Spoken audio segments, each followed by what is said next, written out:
and welcome back to Mads World. I'm your host Mads, and I am delighted to be back for season 4 of the podcast. I've been hustling away to bring you guys the freshest content with some killer guests lined up.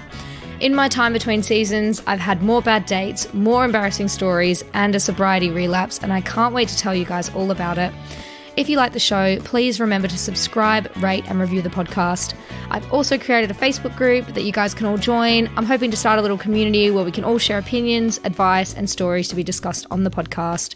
There is a link in the show notes. This week, I am joined by journalist, podcaster, documentary filmmaker, and best-selling author Chris Atkins. Chris went to prison for tax fraud in 2016 and spent 9 months in HMP Wandsworth, one of the most dangerous and dysfunctional prisons in the UK. His book about his time in Wandsworth, A Bit of a Stretch, is available now and is a shocking, hilarious, and heartbreaking recount of prison life. You can also listen to his podcast with the same name, featuring testimonies of other prisoners, highlighting a collapsing system that is failing both victims and wider society. Up next, you'll hear our chat about how sex and relationships function in prison alongside some of Chris's funniest anecdotes of his time in both HMP Wandsworth and open prison HMP Ford. Hi, Chris. Hi, Maddie. Thanks for having me. How are you? I'm good. I'm a bit tired because my bed was invaded, not by beautiful women, I hasten to add, but by an 8-year-old boy who's really tall. So it's like I have like a small man in my bed and a dog who keep jumping in my bed in the night. So that's why I'm a little bit tired, but I'm charged up with coffee and raring to go. Oh, bless you. Well, thank you so much for joining the podcast. I am honestly super stoked and a little bit starstruck to have you on here. So let's get stuck into our speed date question round, which is so everyone listening can get a little bit more of an idea about you. So since leaving prison, you've released your book alongside a podcast about your time in there. So what else is keeping you busy at the moment? Well, I co-parent my boy, so that kept me quite busy. And also during lockdown, there was sort of homeschooling, and that sort of fills the day. But I've spent 10 years making a documentary film about a band called the KLF, which some people may know about. They're quite famous for burning lots of money. Okay. And I'm sort of finishing that, and I'm also writing a sort of drama comedy fiction series for television about prison as well. So I'm doing that as well. So I've been pretty busy. I cannot wait to watch that. I'm looking forward to it. I saw that you did a review of that show Time that's on TV at the moment. And could you tell our listeners, was it accurate? Was it anything like being in prison? This is the thing with Sean Bean and Stephen Graham, which I thought was absolutely great. It's made by Jimmy McGovern, who does very kind of dark, serious subjects. It's very serious. It was a heavy watch. It was a heavy watch. There weren't many laughs. And in a sense, so it was authentic in that it showed a lot of the problems that prisons are facing, which is overcrowding, not enough officers, too many mental health problems, violence, that kind of drugs, obviously, that kind of stuff. But it didn't, and we'll talk about this a bit later, I hope, it didn't actually look at what I always saw as the quite entertaining side of prison life. And because prisons are very, very darkly farcical places, because they're full of people who don't really want to be there, and it's run by people who haven't a clue what they're doing, and that just inherently produces comedy. I can imagine. I think you have to have a pretty dark sense of humour, but you've got to sort of look on that bright side, I guess, if that's the only thing that's kind of, something getting you through with the time ticking over. So you mentioned lockdown before and homeschooling. So what would you say to people comparing lockdown to serving time in prison, and how did COVID and lockdown in 2019 feel for you? It's got some big similarities and big differences. It didn't bother me at all when people said, oh my God, I'm stuck in my own prison. In fact, I kind of welcomed people thinking and talking about that, because it made people think about what it's like being in a real prison. It was sort of like cosplaying prison, maybe, for people.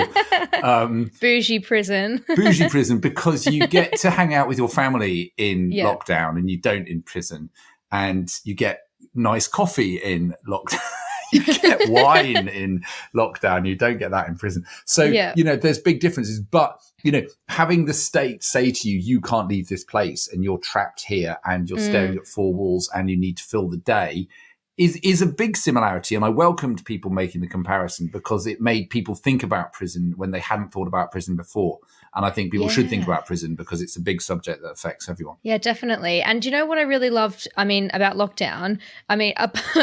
There's not really much to love about it, but I think I really loved how people sort of came together and realized the benefit that art, music, all of those things that entertain people, what they actually bring to us, because the arts industry suffered a lot. And obviously you work in film and documentary and you're a writer and everything. I think if people were to realize all of those things being taken away from them, we would have had absolutely nothing to do. So yeah, when people started sort of rallying for the arts, I was like, fuck yeah, like, come on. They need all the help they can get, definitely. Yeah, definitely. 100%. So what is something you found yourself missing in prison that you didn't think that you would? That's an interesting question. I'll flip that over, which is very, very little. Okay. Oddly. Obviously, when I first went away, booze and fags, clearly. Women and being able to go outside, stuff like that. Yeah. But actually, over time, it's incredible what the human body and mind can adapt to as long as you're doing it consistently. So the fact that I was never allowed out kind of made adaptation a lot easier because I quickly just forgot what it was like to go out. And, in my mind, I could rationally think about it, but it wasn't something like every day I woke up going, oh my God, I'm stuck here. This is terrible. Yeah. I spent the first month craving good coffee and good wine, but then after a while, I stopped wanting booze, which is great because I didn't drink for ages. And I got used to instant, I go on about coffee a lot, but I got used to instant coffee, which I never thought I would. And then after a while, I just couldn't taste the difference. So you don't really miss much after a few months, except your family. Like my son, who was very young when I went away, and I missed him horribly every day. But apart from that, everything else I just kind of forgot about, really. Yeah, I suppose you can sort of see the parallels with lockdown at how quickly everyone adjusted. I mean, it's only been a year, but now everyone's sort of getting used to working at home every day. I mean, an idea of a 5-day working week for me is an absolute nightmare now. I don't know how I would go back Nobody to wants to go. No, I mean, it's not like we're all going out every single night. Now we're suddenly allowed to. It's like, just much fun to sit at home, drink wine and watch Netflix. So honestly. No, you do. You do adapt. I think the body does that to protect you because otherwise you just go mad with what you're missing. It is a testament to what the human body can go through, I suppose. My next question is, what is the biggest lesson you learnt while in prison? That good people can do bad things. Ooh, there you go. I do love that. That's a bit profound for you there. But no, I loved it. I think that was the biggest lesson that I learnt from the book. I think you just have this idea of prisoners being, the stereotypical whatever you think they are in your head. But Romans, there's just, yeah, exactly. But I think, there's so much interesting stuff in your book about just the kind of people you meet and the small good deeds that they can do that can sort of change somebody's life. And you became a listener in prison, which is, and correct me if I've got this wrong, but it's someone that the Samaritan trains in prison to speak to other prisoners who are struggling.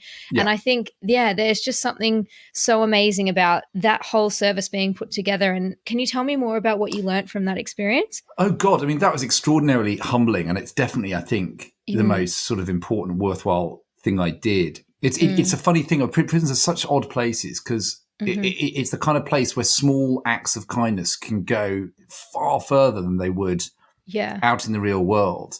And so just by, as I said, we were listeners, so we were basically like the Samaritans, but you did it in person. It wasn't over the phone. You actually get locked in a room with these people. And a lot of them were very, very severely mentally ill. So it got quite lively at times. But you were their only friend, really, who's going to listen to their problems and hopefully make them less likely to kill themselves or self-harm. And you were dealing with the most sort of unhinged and damaged and vulnerable people in the prison, and the kind of people who I'd previously kind of written off as human beings, really, because they were sort of running around the place screaming and causing trouble. But when you actually sort of sat down and listened to them, you just thought, oh my God, they're actually just really, really unwell and nobody's taking any care of them. They've kind of been forgotten about.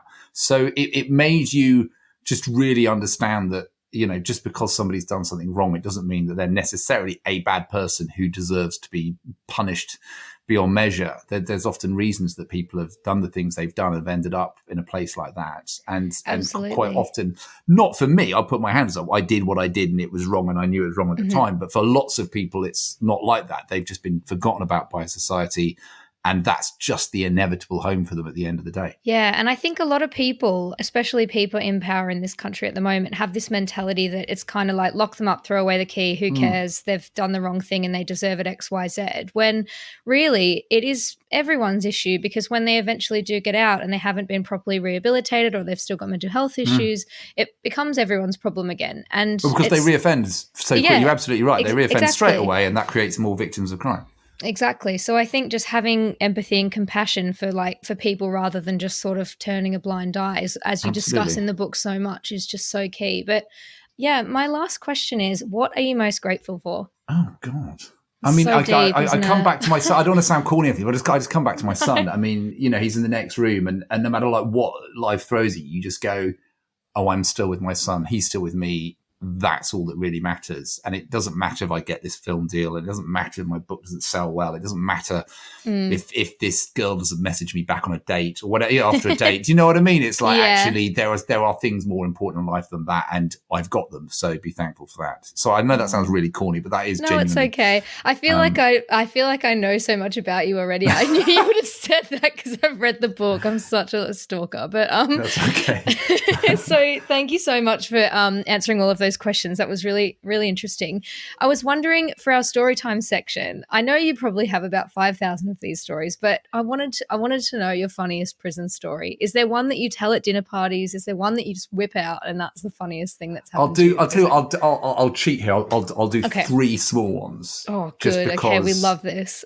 They're like my go-to prison gags. And it's also, I always use these because when people kind of shake their heads when I say, oh, prison, it was the funniest place I've ever been. I mean, I had a cellmate who I got on really well with, Martin, and we're still mates and we still chat. And he always says to me, he laughed more. We shared a cell for about 2 months. And he said, he laughed more in those 2 months in a cell with me than he has at any other point in his whole life. Yeah. We were just laughing constantly. And it was because it was so deranged. It was like dystopian Fawlty Towers. I don't know, maybe you won't know Fawlty Towers, but it's classic British farce, basically.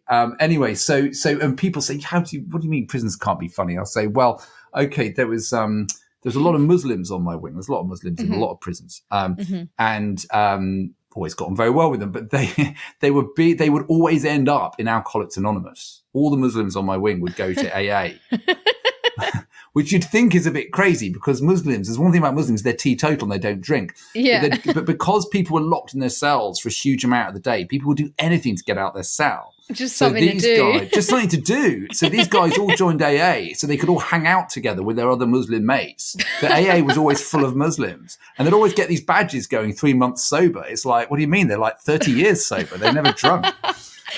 Oh, God. Yeah, I love that. Do you know what? I saw this documentary. I don't know where I've seen it, but it's a clip of these guys in Australia in like a really small town. They're just driving up and down the street doing manies, which is when you drive up and down the main road. And the documentary maker is like, why do you do that? And they're just like, just something to do, eh? Yeah. And it's just like, they just have nothing else to do. And there's a lot of that in prison. It's so profound. It's like just something to do, like if you find yourself doing something, it's just something to do, eh? Just something to do, eh? Well, there's more of that. But there was a guy on my landing who I won't name, but he was notoriously sexist, racist, homophobic, transphobic, you name it. He was against it. So they made him equalities rep. They made him in charge of equalities. Why? Well, because that's the prison system there was. We had these jobs. We all got allocated these jobs. There was no thought given to who got what job. And my other favourite is because it speaks to the fact that prison was always trying to do these really weird things to rehabilitate people. You couldn't get loo roll and phone calls half the time, but you could do all these like weird courses. Yeah. So the governor introduced a course called tunnelling. And you can see where this is going. And it's sold out. Like everyone was queuing around the block to join this course called tunnelling because they thought they'd be digging tunnels. But it was actually a course on mindfulness. So people weren't going to dig anything. They were going to learn to control their breathing. Dig and put a poster in front of the hole in their cell. Exactly, like in Shawshank. So those are my 3. Those are my God. 3 prison gag stories. They're great. Do you whip them out on first dates? I mean, you any excuse, I will give you those gags.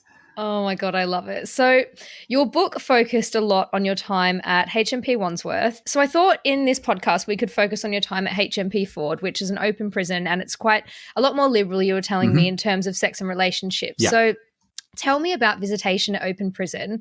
What was this like for people and how did it work? Well, this was one of the main reasons that people would sell their right arms to get to open prison, because Wandsworth is what we call a closed prison. It's kind of prison you imagine from watching the teledramas or the news. So lots of cells locked up by angry guards and, huge wire fences and all the rest of it. Open prison isn't like that. Open prison is kind of like it's like a rehabilitation gateway to the community. So the whole point is people go there if they're very low risk, like I was, or if they're people coming to the end of very long sentences and they haven't been out in the world for 20 years. You've got to break them into the real world gently. So the whole point of an open prison is exactly that. There's no locks. You can come and go as you please. If you want to walk out the gate, you can. I mean, you get arrested shortly afterwards. But the idea is you can start going out into the community to study or to do community work or to do jobs and things like that. So it's kind of like a sort of resettlement establishment rather than if you look at it, it doesn't look like a prison. It's just like shit Butlins, we say. It looks like a really rubbish holiday Shit camp. Butlins. That's what it looks like. And Ford is right by the sea as well, so it does have this weird seaside feel to it. It sounds lush, I might have to book a trip. Oh mate, after 9 months in Wandsworth, it was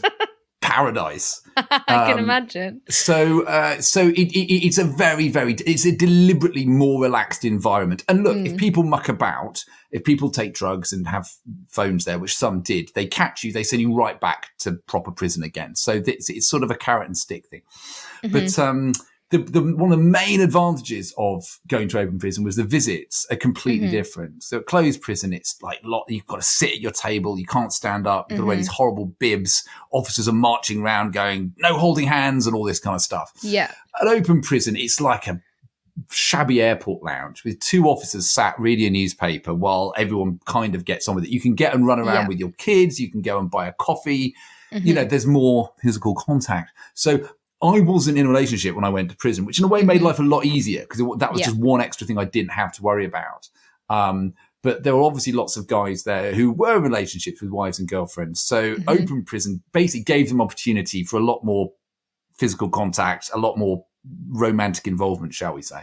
Yeah. So how did long-term relationships work for prisoners with partners on the outside then? Well, quite often they didn't. Quite often, that within those first few weeks, it was, I love you forever, I'll love you forever. And then the phone calls slow down, the letters stop, then she doesn't turn up to visit. And then they get the Dear John letter saying, sorry, I've shacked up with your best mate. Yeah. So there was quite a lot of that. In some cases, it solved the relationship problems. It's the fact that he went away. The woman suddenly is like, oh, thank God he's out of the house.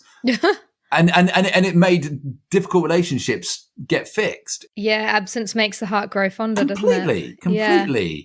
And what would often happen is they get out and within a couple of months they've split up because they remember what they're like together. They're back 24/7. Exactly, and they don't get on. So there was quite a bit of that. Now, open prison was kind of a way to solve things, really, because you'd have these much more liberal visits. And I only did the visits in the daytime because my visits were almost all with my son. Yeah. But there was a visiting slot on Wednesday evenings, which was known colloquially as date night. Oh my God. It's so gross. But that's when the wives and girlfriends would come. And also the problem is that if people got a bit frisky during the daytime visits and there's lots of kids around. It's a bit weird. It's a win. The dads would get very upset and it would lead to fights because it was basically like, I don't want you fingering your wife in front of my daughter, basically. Yeah. And people would get punched for this. So a kind of an equilibrium was maintained by day visits were for families. I mean, a little bit of a kiss and a cuddle, who cares? Yeah. But the real kind of more X-rated stuff would happen on the Wednesday evening. And the basic idea was just don't bring your kids to that. And that was the word, like don't bring your kids to date night. Now, I did date night once because my mate had actually flown over and he was getting a late plane back. So I said, and I really wanted to see date night. I'd heard so much about it. You've brought him to prison date night. So we did, and we sat, I don't think we spoke very much through the whole visit. We were sort of jaws on the floor while people were Oh my God. Yeah. It's something else. Oh my God. So what? Could people have sex in prison? That's what we need to know. What's I going never on saw date night? quite that happen, but I'd say a good two to three base, not quite 4, but not far off. It's a bit like Love Island, they're all in the same room. They're all just copping off. It was like the school disco where no one cares about privacy, They've got a limited window before their dad picks them up and takes them home. So they're going to get their money's worth. Jesus. So yeah, it was pretty X-rated. That is so funny. So just talking about HMP Wandsworth again, could you have sex because is that maximum security? It's pretty high. It's not quite the max, but it's one below max. So could people have sex in there, or could they organise like conjugal visits? No, nothing. I mean, holding hands was out. Well, because the problem was a lot of drugs come into the prison through visits. What would happen is people would kiss and they would pass over a package in their mouth. They would have it women would have it in their knickers and they'd whip it out and give it to them in their hands and stuff. So there was a hug at the start and a hug at the end. And that was there wasn't really. Now, they were great with kids, actually, in Wandsworth. Because I didn't care, because I didn't want drugs. I just wanted to see my son. And they would if you're well behaved, they let your kids sit on your lap. So Kit would sit on my lap.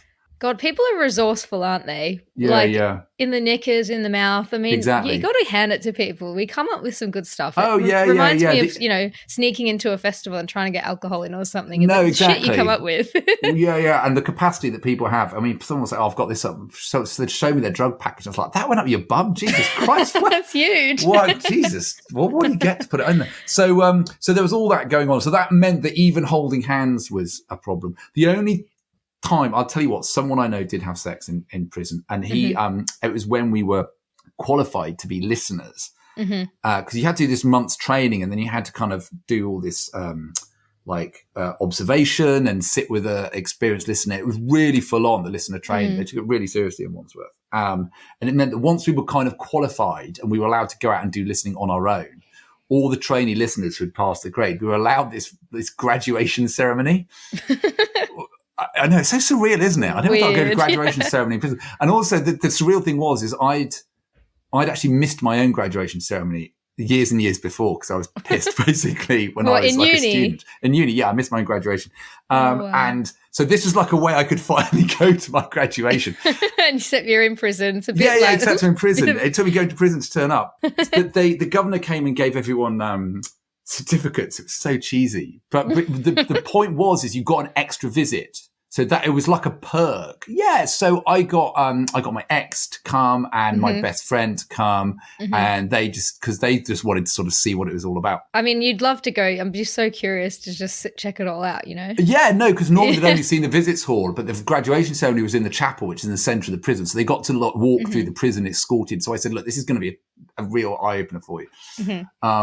And then at one point, someone did this impromptu speech, which he wasn't supposed. He went up to shake the hand of the governor, and he turned around to the mic and just started giving this speech about how wonderful it was being a listener.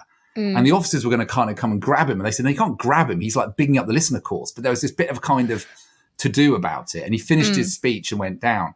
And I didn't find out till later that was all a distraction, because when he did that, one of the guys went to the loo, because it was in the chapel. It was in the prison chapel, and then his missus went to the loo. And he'd been away a year, so it didn't take long, put it this way. And they both came out flushed.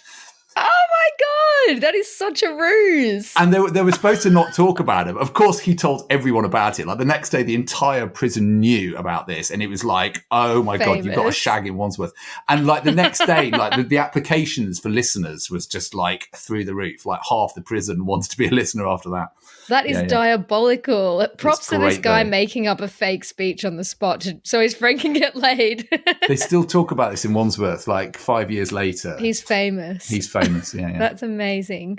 So you spoke to me about prisoners putting in a lot of effort before their partners would visit. So can you tell me what this was like? So yeah, this was more obvious in open prison, because in open prison you've got so much more access to stuff.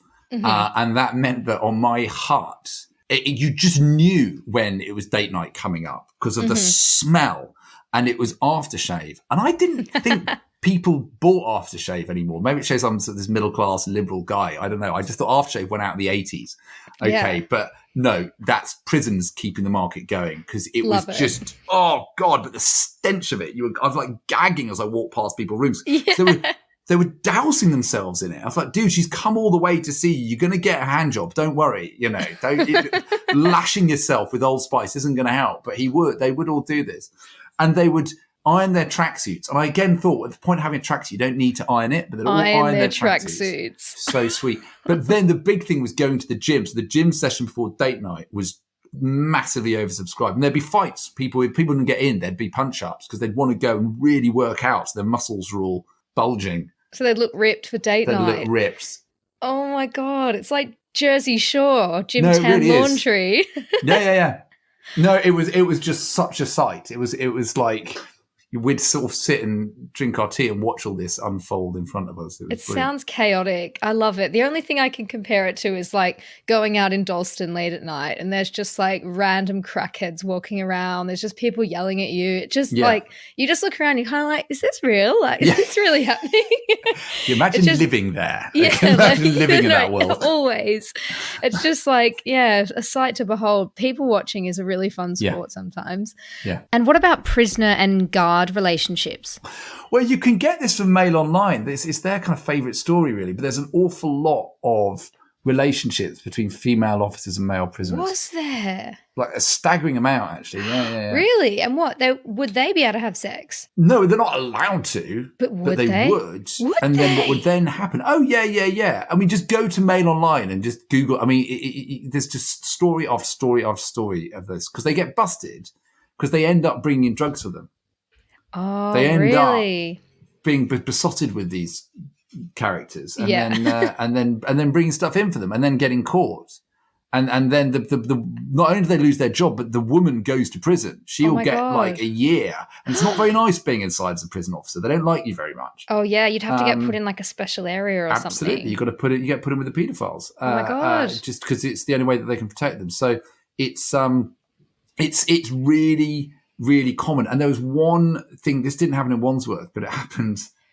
I mean, it's terrible laughing about this, but it's darkly funny. It happened in another prison. And I mean, she got caught for this, but she smuggled out his semen that she could go home and impregnate herself. No. Yeah. Oh my God. In like a turkey baster situation. Something like that. Yeah. Oh my God, no. I know. That is so dark. So were prisoners ever allowed out on leave? And what was this like? Can you tell me about how that sort of worked? Absolutely. So if you behaved open prison, the whole point is you're allowed to go out of the prison. There's not really much in an open prison, but the whole advantage of being there is with certain restrictions, you are allowed out for sort of short amounts of time. Mm-hmm. Now, it's either to work or study, which what I did. I went and studied at a nearby university and got a degree. Love that. What was the degree? It was in psychology, actually. Cool. But you were also given family trips. And initially they're just for a few hours. You get what we call day release. But then if you were behaved and you're getting towards the end of your sentence, then you'd be allowed out on overnights. Mm-hmm. So you'd be allowed out for, I got it great. I was allowed out for 5 days at a time. So it's 5 days and 4 nights. So you're allowed to do that every month. Amazing. With certain restrictions, like you can only go to a certain address, and it's all about re-establishing family ties. It's you can't just do it and go out with your mates, though I know a lot of people who did. I know one guy who said he's going to be with his mum. He went to Malta.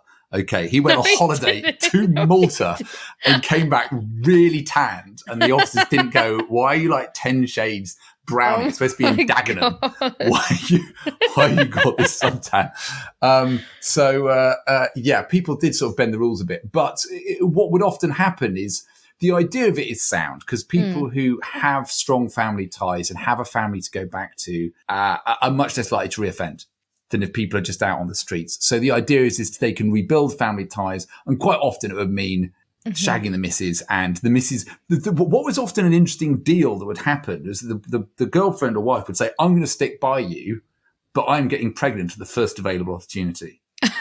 What does that mean with them? With someone else? No, with them. Like, I will stay with you, but you are knocking me up the second you get the chance. You need to get me pregnant. Oh my So God. sometimes it would be when they went out on day release, and talk about day release, but but often it was on the overnights as well. So we would call them home leave babies because they would leave prison and their wife would be 8 months pregnant. They'd pick them up pregnant, and you're like, how does she get pregnant? How has this happened? Home leave baby. So, and I know lots of kids now who are home leave babies because my mates have sort of gone through this. So it's quite a common thing. I mean, again, you've got to hand it to people's resourcefulness, right? Oh, God, yeah. Any opportunity to get knocked up. One guy knocked his girlfriend up when he got moved between prisons. How? He was being moved from one prison to another. Well, he convinced the prison to let his missus drive him. And they were given like an hour, and it was like an hour between the prisons. And he was like, pull over, hard shoulder. In the Land Rover, they didn't mess about. They did not waste any time. It would None not whatsoever. take long either after spending time in prison. Yeah, exactly. Oh my God. You mentioned a story of a prisoner breaking out of prison after a cheating experience. So please, will you tell us more about this? I mean, you can read about this in the Sun newspaper, and my favourite newspaper. It's where all the best prison sex stories are. I tell you. But he called home, and a guy answered. It's classic drama, isn't it? Oh, this has to go in your TV show. This has to be written in. Oh my God, it was so priceless. And he called home, and it's a guy answered, and he's obviously the prisoner went absolutely nuts, and he said, what are you doing? He said, well, what do you think I'm doing? I'm shagging your missus. And he went, you shag her, you're dead. And the guy, the interloper, said the famous last words, which is, what are you going to do about it? You're in prison, you mug. Oh my So the prisoner hung up, called his mate. Now, bear in mind, this is when I was at Spring Hill, which is in Oxfordshire, and this incident, and the girlfriend was in Southeast London, okay? Yeah. So he waited until after roll checks. We get counted at midnight, and we counted again at 8 a.m. Mm-hmm. So you've got this window, and again, it's an open prison. 8 hours. You've got 8 hours. So there's a fence. Yeah. You just climb over the fence as long as the officers who are mostly overweight. Yeah. Don't do many patrols. They just go and sleep in the office. So it was quite easy to get out and come back. People used to do this all the time. It's like school, people sort of go, bunk out and stuff. So he called his mate who turned up on a motorbike outside the prison. He climbed the prison gate, which it's like waist high. It's not hard. Got on the back of the motorbike, rode down to London, went to his girlfriend's address, rang on the doorbell. The interloper opened, punched his lights out, knocked 8 bells of shit on him, said, that's what I'm going to do about it.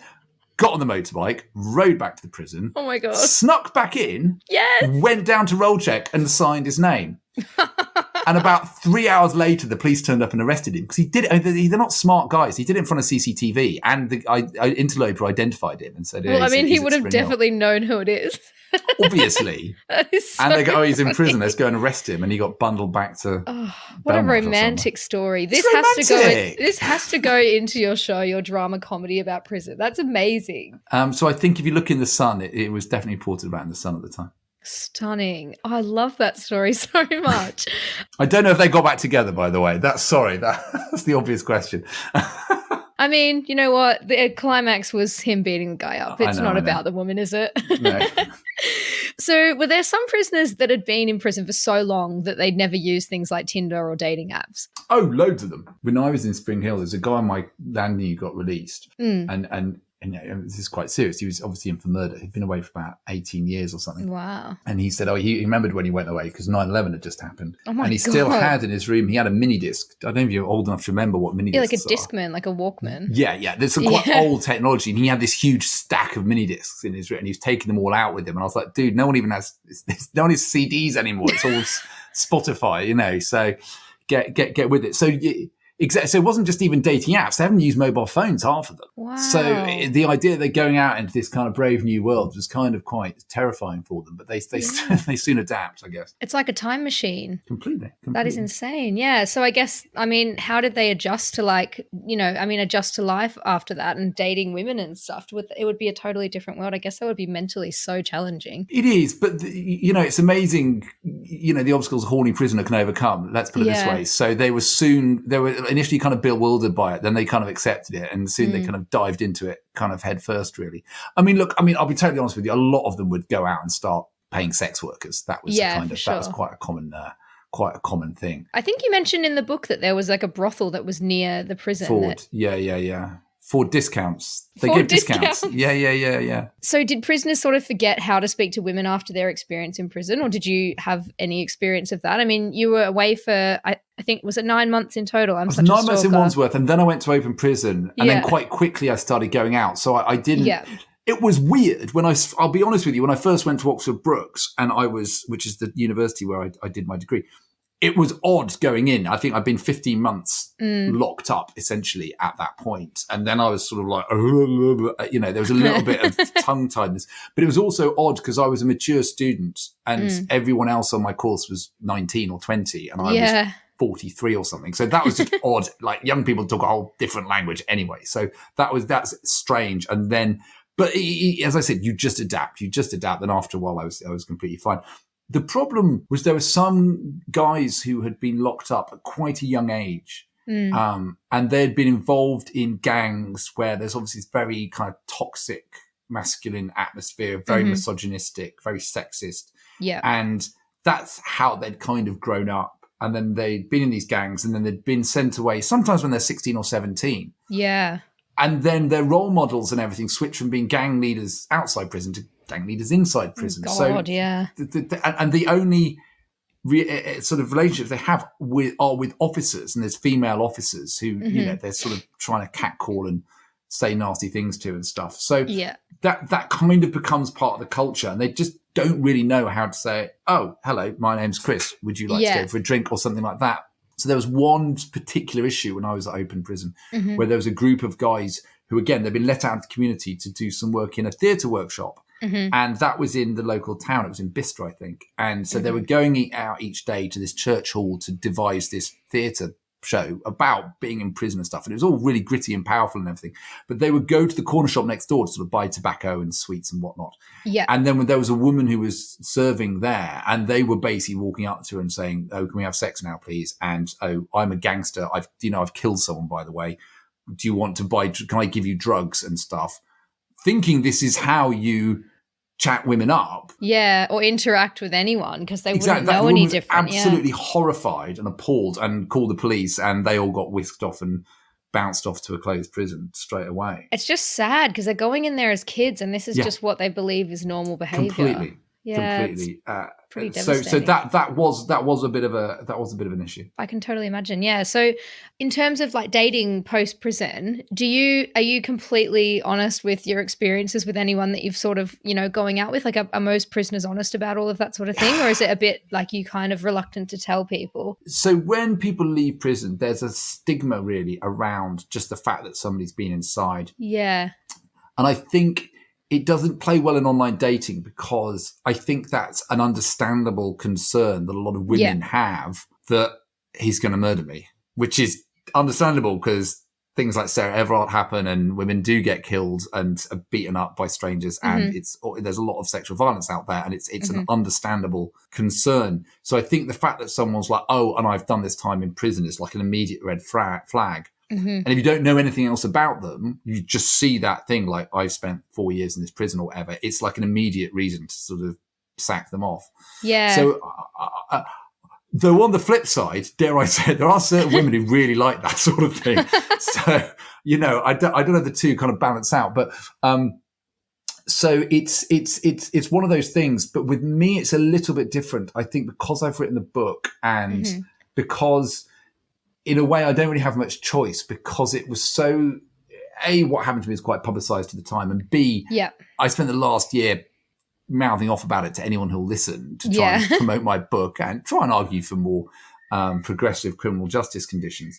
But so in a sense with me, it's like everyone sort of knows about it. Yeah. And also, I do think there is an element as well with what the crime is. And I'm not saying my crime is better than anyone else's or anything like that, but, I was done for a non-violent financial crime. And I was also helping someone rip off the government. I didn't rip off little old ladies and stuff like that. And I'm not saying that therefore makes me a better bet. Yeah. But one girl did say to me, did you rip off any people? I went, no. She said, did you rip off the government? I said, yeah. She went, oh, that's fine. I fucking hate the government. Let's go on a date. And I was like, okay. So take me now. Yeah, I know. It wasn't quite that. But so for me, it's not been a sort of issue, or maybe it has been by people who don't want to go on a date with me. But I've managed to do okay following the whole experience. And some people, if they've killed someone, or if it's a sexual crime, or if they've beaten someone up, I think they can't kind of laugh about it in the way I kind of can, sort of, with what I did. Yeah, you did speak about in the book the white collar prisoners and sort of having like the nicer prison cells and stuff because you were all open to doing the jobs and, becoming listeners and all that kind of thing. So I guess it's kind of, a weird hierarchy in prison that you spoke about in the book that was really interesting. We get an easier time as people do. I mean, it's a terrible thing to say, but the inequalities that exist in the outside world are kind of magnified in prison. Yeah. I talk about that a lot in the book, that, we got nicer cells and nicer jobs. And the officers kind of trusted us because we were all nice middle-class people and we weren't 19 from a gang, So, but look, I'm in touch with lots of people who've left prison, and by and large, they seem to do okay. Like I speak to them and they're like, oh, here's my new girlfriend or whatever. So they're managing. Yeah. And one guy I know, he showed me his dating profile and he was just so upfront about it. It was like in his bio, that he had done this. I mean, it filters out the people that don't want to be there from the get-go. No, exactly. And then he said, I said, what is it? He goes, mate, I'm off the chart with pings here. So... Girls love a bad boy, don't they? Well, I think, maybe there's the whole thing. I mean, with Jeremy Meeks, the hot felon, maybe there's a kind of, there's an aspect of that. I don't know. I don't want to speak to the women, and obviously they probably have wider sort of interest than I just want someone who's been to prison. But it isn't wholly a negative, let's put it this way. You said something in the book about like the removal of people's freedom and liberty is the punishment enough, but then subjecting them to sort of inhumane treatment and just the loss of basic human rights like running water and clothing and everything. Can you tell me just quickly as like a final note, what would you say on that? It's this whole thing, if you go to prison as punishment, not for punishment. And by that I mean you're taking away somebody's liberty, which is really a massive, massive thing that seems to get slightly forgotten about. Is, you could have said to me, you can only see your son twice a month for an hour. Yeah. And lock me in a rubbish Holiday Inn. And it would have been almost as bad. Do you see what I mean? Yeah. That separation from your family. And I didn't even have a wife or a girlfriend when I went away. So and it's even worse when that happens. Yeah. So to have that separation is horrendous. I'm not saying it shouldn't happen. I think it should happen. You need prison as the ultimate punishment for serious crimes. And I'm never going to argue with that. But it's the idea that you can take that liberty away as the punishment and then go, right, well, now your liberty's away. You can't have hot showers. You can't have loo roll. You're stuck in the cell 23 hours a day. You're at risk from violence all the time. And all of this stuff, like on top, this extra punishment, sadistic stuff on top. The judge doesn't sentence people to that. He just says, we're going to deprive you of your liberty in a humane way. What happens is they go to very inhumane establishments. What happens is people walk out that prison hating the system. I know several people who did this. They walk out hating the government, the state so much. They're like, right, now I'm going to really offend. Yeah. And they go out and commit far worse crimes than they did first time round. Yeah.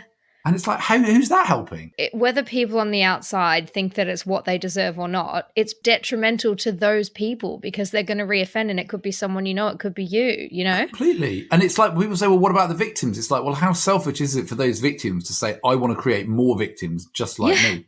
Just so I can feel some sense of justice. Exactly. And actually, but that isn't the case. If you talk to 99 out of 100 victims, what's the thing they always say? They always say, I don't want this to happen to anyone else. Yeah. Well, guess what? We have a system that almost manufactures someone else. And that's because they're so inhumane and barbaric. I'm not saying make them nice places, just make them humane. Just make them humane. This is bringing us to the end of the podcast, and I just wanted to know, in terms of prison reform and what people listening can do to make a difference, like what would the number one thing be that you could recommend people to do? Other than buy my book, which is called A Bit of a Stretch and available in all good bookshops, and I have a podcast as well, you can listen to that. No, in all seriousness, I think a lot of the reason we have a very dysfunctional prison system, and by dysfunctional I mean not that it's horrible, because it's obviously prisons are horrible, you're stuck away from your family, but it's so brutal and so inhumane that it's actually counterproductive, because it means people are more likely to commit crime. And that isn't the case in lots of European countries where they managed to reform people very successfully, and they close prisons. The crime rates are falling because prisons do their job, and that isn't happening here. Yeah. And I think one of the problems is that people have we talked about this at the start, quite a sort of sadistic judgmental approach to people who have done something wrong, and there's this very sort of barbaric feeling that we have to pulverize people, and the more we punish them, the better society is. And it's actually really the other way around. Yeah. So it's more just about changing views and mindsets. There's this big myth that prisons in the UK are like holiday camps. It's like, mate, I've been to holiday camps and I've been to prison. They ain't the same, okay? People don't, like 7 people have killed themselves in Wandsworth this year, okay? Yeah. That doesn't happen in Centre Parks, okay? So it's breaking that myth and changing the perspective, because the more people do that, then the more politicians will have the wiggle room to say, okay, we're going to have more education in prisons rather than more sniffer dogs, you know? And it's that sort of shift that needs to happen to say, oh, if prisoners are taught to read and write, they're not going to commit crimes quite as much if they're illiterate. And it's just simple things like that. It's changing the conversation really about prisons. Yeah, and I think just having compassion and empathy for everyone is just going to be a huge benefit. And go on dates with them. We're fine. Go on, go on dates. No. Go out with them all. Go out with them. Tame them. Tame the beast. No, I'm joking.